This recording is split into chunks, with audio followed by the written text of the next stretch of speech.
Hey folks, welcome back to the channel. Today I've got some urgent news on the trade front. President Trump has temporarily paused the 25% tariffs on numerous Canadian and Mexican imports until April 2nd.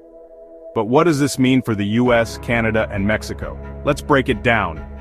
First off, this tariff pause only applies to goods compliant with the USMCA. And here's the kicker.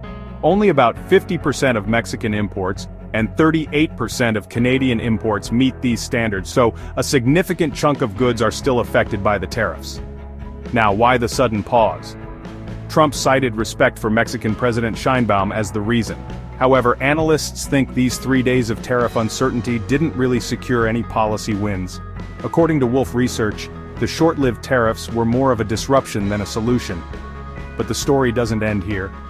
On April 2nd, the U.S. plans to impose reciprocal tariffs on certain foreign nations. Mexican President Sheinbaum argues that Mexico should be exempt since they don't impose tariffs on U.S. goods.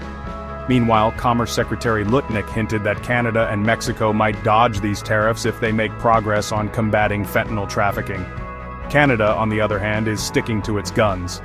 Prime Minister Trudeau confirmed that Canada will maintain its retaliatory tariffs until the U.S. lifts its own. Although there are ongoing talks to delay a second wave of retaliatory tariffs, Trudeau emphasized that Canada won't back down easily. Tensions are high, with Treasury Secretary Besant even calling Trudeau a numbskull. Trudeau himself described a phone call with Trump as colorful. And let's not forget the bigger picture here. The U.S. trade deficit hit a record $131.4 billion in January, with imports surging by 10%. Trump has pinned the blame on former President Biden for this deficit. Businesses are feeling the heat too. Surveys show that many business leaders are worried about rising costs due to the tariffs and find it challenging to pass these costs on to consumers. Canada is even pulling some U.S. products from store shelves as a form of retaliation, impacting companies like Jack Daniels.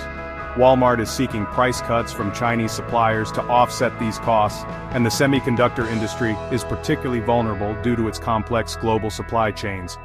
Public opinion in Canada is also shifting. Canadian politician Karina Gould reported a surge in patriotic fervor and boycotts of U.S. products in response to the tariffs. So here's the big question. Do you think these temporary tariff exemptions will have a significant impact on trade relations between the U.S., Canada, and Mexico? And what other strategies could the U.S. employ to address its trade deficit and concerns about fentanyl trafficking? Drop your thoughts in the comments below. And if you found this video informative, don't forget to like and share. Thanks for watching, and I'll see you in the next one.